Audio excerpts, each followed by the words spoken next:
ways to look at the process of what we're calling ascension. In its most basic meaning or definition, to go up, to raise up, but up to where, up to what? Where did it get this terminology from? One way to speak about this truly profound, mysterious process of transformation is to think about it like building a bridge. And let's talk a little bit about the soul's journey into the human experience to build a context for this. The monadic oversoul is a massive collective energetic that you're part of. And a small fraction of that larger collective energy as your individuated soul enters duality as a human experience. And when it does that, it loses its memory matrix when it comes into 3D. And a memory matrix is, put one way, the total Akashic memory of the eternal and the infinite part of who you are. And it extends all the way back to pure source level. It's a quantum level of being, obviously. It's very nonlinear. And it's really difficult for the human mind from its perceptual awareness to really even grasp that idea. But remember, you are a creator experiencing a part of yourself. It's like you think of the whole ocean and you're a dot, but in that dot, you're a fractal of that whole. A fractal is a holographic replication of a pattern. And in a fractal, the smaller part, if the fractal is replicated in smaller parts, the whole pattern is still there. So it's complete, but it appears to be like a miniature version of itself. And maybe that can help us think about what this concept looks like. So ascension is building a bridge to allow this segment, this little miniature fractal of the descending soul, to climb from this experience of duality, of being a human being, walking around, having an experience, reconnecting back into those other more expansive layers and infinite layers of self. The amnesia of the human self is an experience of fracturing of the hologram, or an experience of separation from the whole into this limited perceptual reality that we call 3D. The perception is possible only through the lens of the duality mind, which is always fear-based, which we've discussed. So the human walking around, having an experience, sees itself as this finite personality. And this part, which we'll just call the ego, as many do, is really not connected to the soul. It's kind of this other thing, this other entity. Or at least it appears not to be connected to the soul, because the truth is we're always connected to everything. We're always connected to the ocean, but we're just having this experience of separation consciousness that gives us the perception that we're disconnected.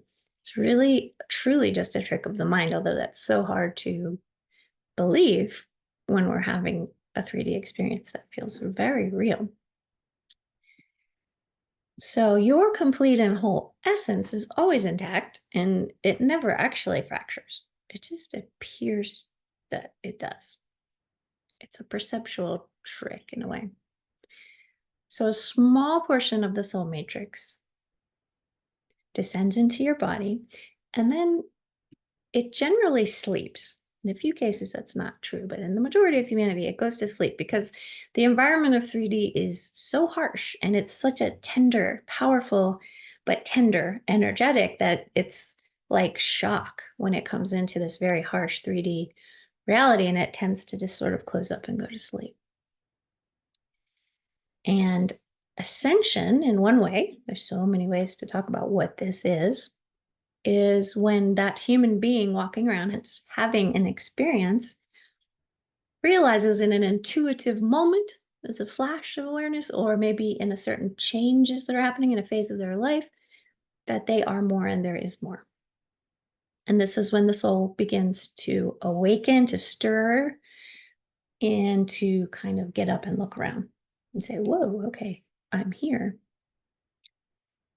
So you could say this is the like first call towards an ascension.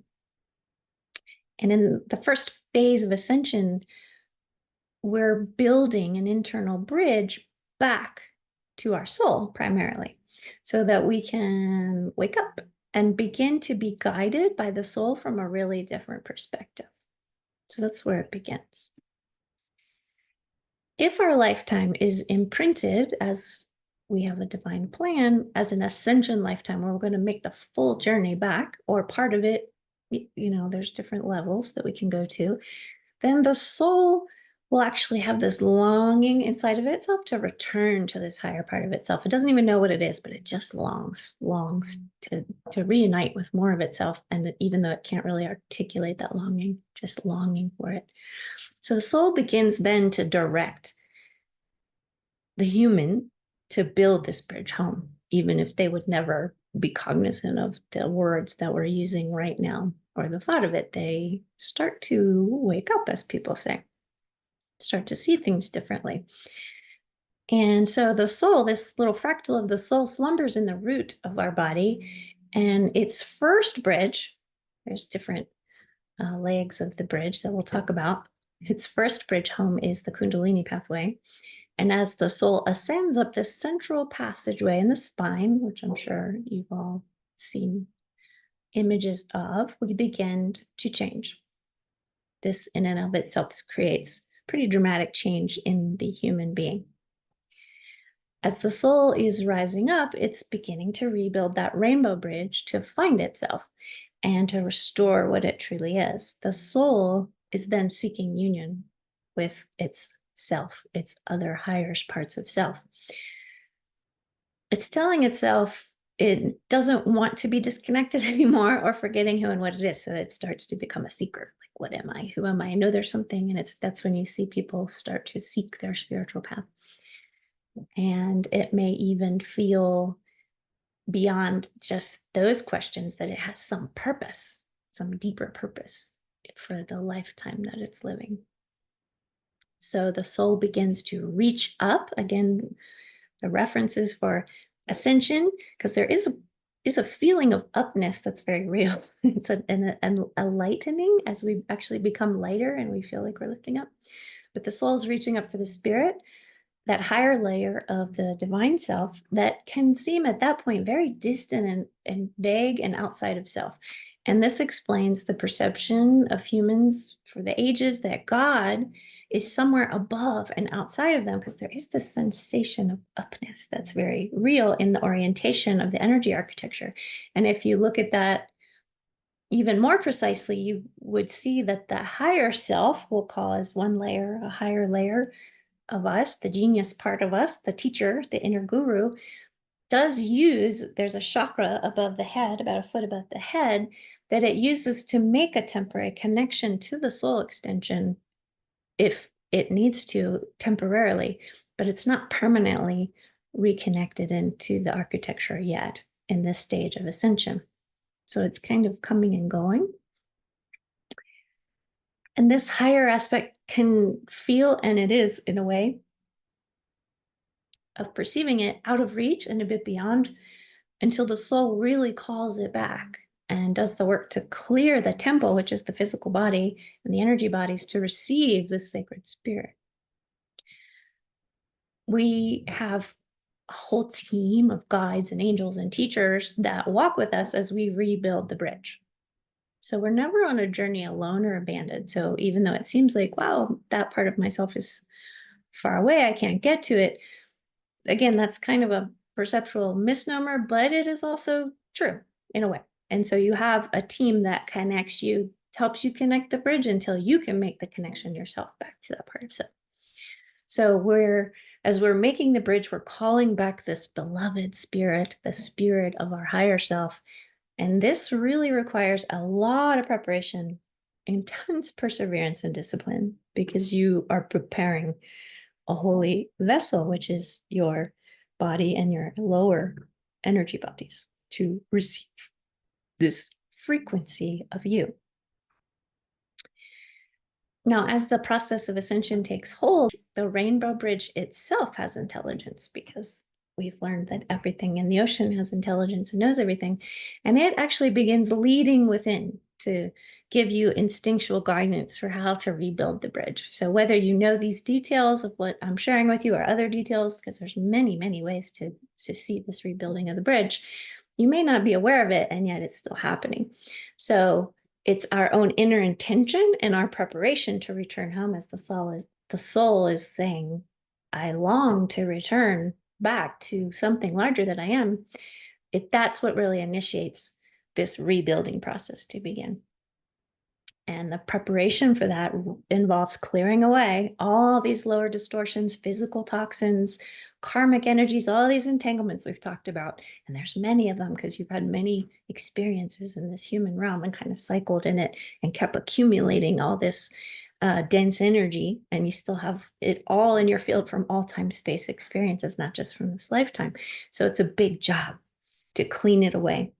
And as you clean it away, it naturally begins to construct this bridge. And how do we clean it away? Well, that's what we use the 7 sacred razor flames for, to clear this pathway home. So they're clearing the way, like maybe you could think of it as a bulldozer clearing the pathway, so then we could build the bridge. So these are the foundational tools that literally burn us free from these low density energies that tether us down into 3D in this lifetime, and also connected to all other experiences that we've had in embodiments. So these flames or rays are plasmic fires, and they have the power because they're of a higher frequency. And remember that law of entrainment that we talked about. They can burn away, literally burning away the lower dense, cohesive, heavy, sticky energetics, and transform it into this higher frequency of light as energy that's now available to create with eventually. So right now we're in the beginning phases, we're talking about cleaning up, but as we move through this process, then we're going to say, well, wow, okay, now that we've learned how to clean up and we're going to be responsible for doing that process of cleanup, then there's this possibility for taking all this energy and saying, wow, well, what can we create with it? So that's where we're going. The rainbow bridge isn't only the Kundalini rising, that is a piece of it. It's also an architecture that in some traditions they call the Antakarana. And this is a network of energy lines that connect. In the Chinese tradition, they call it meridians. In the yogic tradition, they call it the nadis. It's like this highway of energetic, subtle energy lines inside of us. And so there's a network of these that need to be opened and reconnected back into what's called the axiatonal lines and nodes of light. And this is like your own web of energy. And it extends beyond your physical body into your outer energy bodies. And it's what makes up your aura. And of course, it extends beyond, but we're focusing on clearing the 3D density experience of the blockages, and the obstacles of the dense energy really exists in the body, and the 4 main energy bodies. So you have your physical body, and right next to it is what's called the body double. And it looks just like you, but it's an etheric body. Very important interface between you and your multidimensional self. And then you have an emotional layer, there's an astral layer, and a mental layer, and others beyond. But we're mostly concerned with those primary bodies that are most closely associated with your physical body. So you can imagine when we're doing the practices of the bubble, and you're crafting this bubble to do your magic, that this bubble is your own personal microverse. It's your own individual architecture that we're going to be layering upon. And when you're reconstructing it and reconnecting all these links back into the ocean network of the divine mind that knows everything, you're rebuilding your bridge. You're rewiring your connection into this great infinite ocean. And this is full of this network of lines, like this massive web of life. If we were to kind of, again, step out of our physical perception of matter that we're seeing and look at everything as energy, you would just see this network of energy all over the place, moving and swirling. And that's what this ocean is all around us, except for our senses, our ordinary 5 human senses can't see it or perceive it. So it's invisible to us, but we can learn to perceive it or learn how to anticipate and work with it. as beings of electromagnetic energy impulses, we've talked about. So we can look at that as saying we're plugging ourselves back into this ocean of energy, of impulse. Boom. We're swimming in the ocean. We are the ocean. And we're also going to learn how to use the life force and the energy within it to create. The connection that we're making, this bridge that we're building, always remember it's a two-way connection. So we're not only sending information as these electromagnetic impulses of our thoughts and our emotions, but we're also reconnecting to being able to receive. So it's a two-way connectional device. And as you reconnect and turn on many of these aspects of the rainbow bridge, you're going to access more of your own soul memory matrix. You're going to become more of yourself, and you're going to begin to access knowledge and wisdom that feels well beyond your small human perception and anything you've learned from this lifetime, or even some things that you can't even fathom because they're so beyond what is existing in this reality that we've been a part of and feel like that is the main reality we know. And we always have to remember that the ocean knows everything and you are the ocean. So just keeping these layers in mind as we continue. So we're building the bridge to come into union with this ocean once again, and the union with self. We're really complex, profound, energetic beings, and there's lots of other layers of the bridge as well. So we're just pointing to a few key ones so you can start to orient yourself and get a conceptual idea of what it means to ascend so that you can then become a magician with mastery. You also need to construct the bridge of what are geometries of light that are around our energy body. And this also activates a new level of connections, as each of these geometries has certain functions, and they are another part of the bridge back to higher self and even beyond. If you think of the human, it's like we're this beautiful rainbow colored Christmas tree that never turns on its lights. And as a human walking around having an experience, we're never plugged in. And as a human, we really don't even know that there's a plug, let alone that there's this great ocean to plug into. So it's just a lack of awareness of what we are. There are many, many layers of our exquisiteness and being that need to be reconnected so we can have this experience of ourselves, not as this limited human walking around having an experience and reacting to things, but as something so much more. As we rebuild the rainbow bridge, we become something more. And we realize as we ascend up this bridge that we are actually infinite energy manifesting itself in many forms simultaneously. And this is the multidimensional self.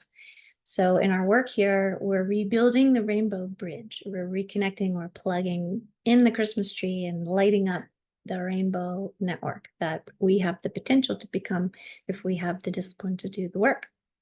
Now, returning to our discussion of why the law of attraction doesn't work for many people, now we can kind of look at this problem from a new perspective, because we know that when we're talking about the majority of people, we're talking about them in a container of humanness, walking around having an experience. So we can't get to our destination of manifestation when the bridge is not even there to cross in the first place, when we haven't even plugged in the lights. Then our creator being essence, our power, if you will, our divine power hasn't been activated. In truth, we're always connected to source. There's truly no disconnection. There's just the appearance. And when we're in our human state, there's this etheric silver cord that gives us and takes away our physical life. And so the soul comes and goes with the dropping of this cord and the withdrawing of it that connects into the body. And if you have ever interacted with shamanic, either birth or death doulas, because it's the same transition, they're able to see this cord in the soul come and go, and when a human life begins or when it leaves. Doctors, actually, if you go to hospitals, there's usually a lot of stories of medical workers that sometimes have had experiences of seeing the soul actually leave the body. But this cord is really just very tiny fraction of what's possible as far as connection. And it's like the bare minimum that we need to actually just be alive and sustain life. It's literally like we're trying as a human to walk across this wavering, unsteady tightrope to reach the other side of a canyon instead of having this level, stable, strong bridge to walk across. So, in all the steps that we're learning towards using magic, we are understanding we can't really be a successful magician without having this very stable bridge to walk upon. It's the bridge that actually takes us into the platform of 5D, and it allows it to remain as a stable reality in our experience.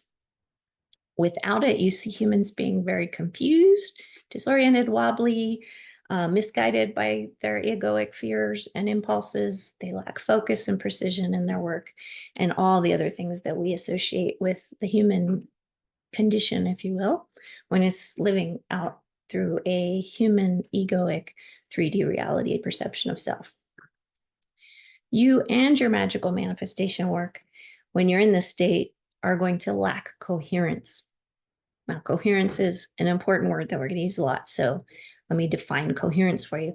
Coherence is what happens when energy organizes itself into higher, more complex and stabilized patterns. Let me say that one more time so we really have this term. Coherence is what happens when energy organizes itself into higher and more complex and stabilized patterns. So now that we have more of an understanding of the rainbow bridge that we're building and the steps in the pathway that we're walking upon to reconnect the Christmas tree, then we can get back to our practices that put these concepts into action so that we can bring them into our reality.